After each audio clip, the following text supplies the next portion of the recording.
저가 매수 비트코인 5% 급등 42,000달러 회복. 38,000달러 선까지 떨어졌던 비트코인이 다시 42,000달러를 회복했다. 이는 저가 매수가 유입됐기 때문으로 풀이된다. 27일 오전 8시 10분 현재 글로벌 코인 시황 중개 사이트인 코인마켓캡에서 비트코인은 24시간 전보다 5.02% 급등한 41,939달러를 기록하고 있다. 이날 비트코인은 최고 42,209달러, 최저 39,825달러 사이에서 거래되고 있다. 한때 42,000달러를 회복한 것. 비트코인이 42,000달러를 회복한 것은 1월 19일 이후 처음이다. 이는 미국 증권거래위원회의 비트코인 현물 상장 지수 펀드 승인 이래 급락했던 비트코인의 저가 매수세가 유입됐기 때문으로 풀이된다. 비트코인은 지난 11세크 위 비트코인 ETF 허용 직후 38,000선을 돌파했다 이후 차익 실현 매물이 쏟아지며 38,000달러 선까지 밀렸었다. 비트코인이 38,000달러 선에서 바닥을 다지고 42,000달러를 회복함에 따라 추가 랠리가 지속될지 여부에 투자자들의 관심이 집중되고 있다. 미국 정부가 가상자산 마약 거래 다크웹 실크로드에서 압수한 약 1억 1,700만 달러 상당의 비트코인을 처분한다고 밝혔다. 25일 코인텔레그래프에 따르면 미국 정부는 실크로드에서 마약을 판매한 일당으로부터 몰수한 1억 1,700만 달러 상당의 2,875바이트 TC를 처분한다.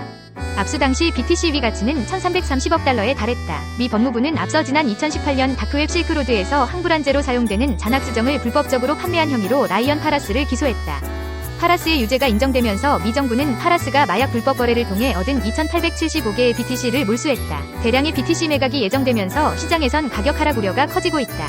그간 몰수된 가상자산의 대량 처분은 가상자산 시장 주요 하락 요인으로 작용해왔다. 비트코인 금융서비스 기업 수완 비트코인이 채굴 사업부 수완 마이닝을 공개했다. 26일 코인데스크에 따르면 수완 비트코인은 4.5 해시레이트 용량을 갖춘 수완 마이닝을 공개했다. 해시레이트는 가상자산을 채굴하는 채굴자들의 평균 연산 속도로 채굴 능력 지표로 활용된다. 수완 마이닝은 지난해 출범했지만 주문형 반도체 채굴기의 가격 변동을 우려해 비밀리에 운영한 것으로 알려졌다. ASIC 채굴기는 채굴만을 목적으로 생산되는 특수기계다. 수완 마이닝은 그동안 채굴장 7곳에서 750개 이상의 BTC를 채굴했다. 수완 마이닝은 오는 3월까지 해시레이트를 82Hz까지 높여 채굴 능력을 강화할 예정이다. 라파 자구리 수완 비트코인 최고 투자 책임자는 수완 마이닝 투자자는 BTC 채굴 이익에 대한 우선권을 대가로 자본을 제공하고 있다고 밝혔다. 수완 마이닝은 지금까지 기관 투자가에게서 1억 달러 상당의 자금을 지원받았으며 수완 비트코인은 지난해 2억 500만 달러의 투자금을 유치했다. 자구리 CIO는 1년 내 미국 증시 상장을 목표로 추가 자금 조달을 계획 중이라고 덧붙였다. 비트코인 ATM이 보안 취약점이 뒤늦게 알려졌다. 25일 코인텔레그래프에 따르면 보안업체 아이오액티브 연구팀은 비트코인 ATM 업체 라마수가 생산한 ATM 기기의 보안 취약점을 발견했다. 군터 올만 아이오액티브 최고 기술 책임자는 해커가 보안 취약점을 뚫어 기기를 완전히 제어하는 것이 가능하다고 밝혔다. 해커가 기기의 사용자 인터페이스를 조작할 수 있기 때문에 이체가 성공적으로 진행된 것처럼 화면에 표시한 후 금액의 일부를 빼돌리는 등의 수법도 가능하다. 가브리엘 곤잘레스 아이오액티브 하드웨어 보안 책임자는 이외에도 여러 방법으로 악용될 수 있으며 ATM가 방치되고 있다면 피해가 더 심각해질 수 있다고 지적했다. 라마수는 해당 취약점이 발견되자마자 시스템 수정 작업을 진행했다. 라마수는 ATM 가맹점에 보안 패치를 배포해 수정 사항을 반영했다고 밝혔다. 앞으로 가상자산과 인공지능의 에너지 사용량이 증가할 것이라는 분석이 나왔다. 26일 코인텔레그래프에 따르면 국제에너지기구는 보고서를 통해 오는 2026년 가상자산 채굴 AI 위 에너지 소비가 지난 2022년보다 2배 이상 증가할 것으로 내다봤다. LTWH는 미국에서 7만 개의 가구가 1년 동안 사용하는 전력량이다. 지난 2022년 가상자산 채굴 AI 위 에너지 소비가 세계 전력 소비에서 차지한 비율은 2.4%다. 지난해 가상자산 채굴에 사용된 전력량은 130TWh로 비트코인 채굴이 120TWh를 차지했다. IEA는 2년 뒤 가상자산 채굴에 소비되는 전력량이 160TWh에 달할 것으로 전망했다. IEA는 가상자산 AI가 세계 에너지 소비에서 적은 비중을 차지했음에도 에너지 과잉 소비자라고 지적했다. IEA는 BTC 채굴 에너지를 절약해도 알트코인 채굴 작업의 증가로 상쇄된다고 설명했다. 다만 채굴 전력 소비를 마냥 부정적으로 바라보진 않았다. 현재 BTC 채굴의 54.5%는 재생에너지를 사용하기 때문이다. BTC 채굴 기업은 오는 4월 예정된 반감기를 앞두고 채굴 활동을 늘리고 있다. 미국 BTC 채굴 기업 사이퍼마이닝은 지난 4일 세계 2위 BTC 채굴기 제조사 카난과 16,700대의 채굴기 구매 계약을 체결했다. 지난해 11월에는 스테이블코인 USDT 발행사 테더가 가상자산 채굴에 5억 달러를 투자했다. 그레이스케일 비트코인 트러스트의 1일 유출액이 이틀 연속 둔화세를 보이고 있다. 25일 코인텔레그래프에 따르면 지난 24일 GBTC 1일 유출액은 비트코인 현물 상장 지수 펀드 전환 이후 최저치인 4억 2,900만 달러를 기록했다. 지난 22일 유출액에 비해 33% 적은 규모다. JP모건은 GBTC 매도세가 끝나간다며 이에 따라 비트코인 하방 압력도 대부분 사라질 것이라고 전망했다. 블록체인 분석업체 아캄 인텔리전스는 자사가 제공하는 GBTC 유출액 데이터가 실제 유출액보다 과다하게 해석될 소지가 있다고 경고했다.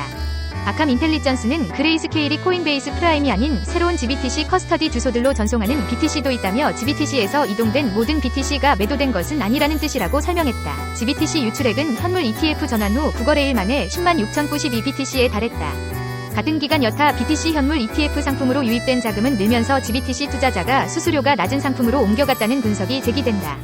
아크 인베스트먼트는 2억 4,900만 달러, 비트와이즈와 프랭클린은 각각 2천만 달러, 1,200만 달러의 순유입을 기록했다. 클레이튼과 핀시아의 메인넷 통합 향방을 가를 운명의 날이 다가왔다. 두 블록체인 재단은 26일 오후 메인넷 통합 안건에 대한 각 재단 거버넌스 카운슬 구성원의 찬반 의견을 묻는 투표를 시작한다. 투표를 앞두고 핀시아 커뮤니티의 반대 여론이 거세지면서 양측은 전날까지 막바지 설득에 나섰지만 투표 가결 여부는 여전히 불투명하다. 각 재단에서 실시하는 투표에서 모두 찬성이 과반을 넘어야 하는데 핀시아 지시 가운데 라인 관계사와 찬성 의사를 밝힌 국객랩스의 보팅 파워를 모두 합쳐도 이날 오전 11시 기준 44%에 그치기 때문이다. 26일 업계에 따르면 클레이튼 핀시아 재단은 이날 오후 2시 6분 메인넷 통합 안건에 대한 투표를 실시한다. 투표는 내달 2일까지 두 재단 지시 구성원을 대상으로 진행되며 양쪽 모두 찬성이 과반을 넘을 경우 메인넷 통합이 이뤄진다. 두 재단은 투표 전날인 25일 오후 8시 클레이튼 핀시아 통합 생태계 관련 마지막 질의응답을 진행했다. 이날 질의응답 시간엔 핀시아 커뮤니티에서 제기한 불만을 반영한 다방면의 지원책이 발표됐다. 메인넷 통합 반대 의견이 거센 FNSA 개인 홀더들에게 다양한 혜택을 주는 방향이다. 우선 두 메인넷 통합으로 생길 새 재단은 신규 토큰 PDT 8천만 개를 온체인 기여자 보상으로 할당한다. 메인넷 통합이 가결될 경우 핀시아 지시 구성원의 FNSA를 위임해 간접적으로 투표에 참여한 홀더들이 해당 물량을 나눠 갖게 된다. 핀시아 지시 구성원 가운데 개인 홀더들의 위임 수량이 많은 3곳에 PDT 4천만 개를 추가로 지원한다. 또 새로운 생태계에선 모든 지시 구성원들이 개인 홀더의 투표를 위임하는 기능을 제공하도록 회의에 대한 가중치를 부여하겠다고 밝혔다. 코스모스 기반의 핀시아 탈중 앙화 애플리케이션 개발자들에겐 통합 블록체인 이동 지원 물량도 제공한다. 다만 1148의 PDT 대 FNSA 교환 비율은 그대로 유지된다. 이 같은 지원책이 발표되자 핀시아 보팅 파워 약 15%를 보유한 국객랩스는 메인넷 통합 찬성 쪽으로 입장을 선회했다. 클레이튼 재단 관계자는 전날 질의응답 이후 국객랩스가 메인넷 통합 찬성 의사를 밝히는 등 투표를 앞두고 핀시아 구성원들과 충분한 논의가 이뤄졌다고 생각한다며 클레이튼 지시 역시 메인넷 통합에 대해 찬성 기조가 여전하다고 전했다. 그러나 투표 결과에 대해 안심하기는 이르다는 전망도 나온다. 핀시아 거버넌스 투표에서 국객랩스가 찬성표를 던진다고 해도 찬성이 과반수를 넘지 못할 가능성이 여전하다. 라인 관계사와 국객랩스의 보팅 파워는 모두 합쳐 44%에 그친다. 캐스팅 보트를 쥐고 있는 건 보팅 파워 30%의 버그홀과 16%의 네오핀이다. 이 중 네오핀의 경우 현재로선 반대 의견을 내놓을 가능성이 크다. 네오핀은 FNSA 개인 홀더에게 투표를 위임하고 있는데 자체 투표에서 반대 의견이 우세한 것으로 나타났기 때문이다. 26일 오전부터 진행된 네오핀 이용자 투표는 이날 오후 12시 47분 기준 찬성 28.63%, 반대 51.18%로 반대가 찬성을 2배 가까이 압도하고 있다.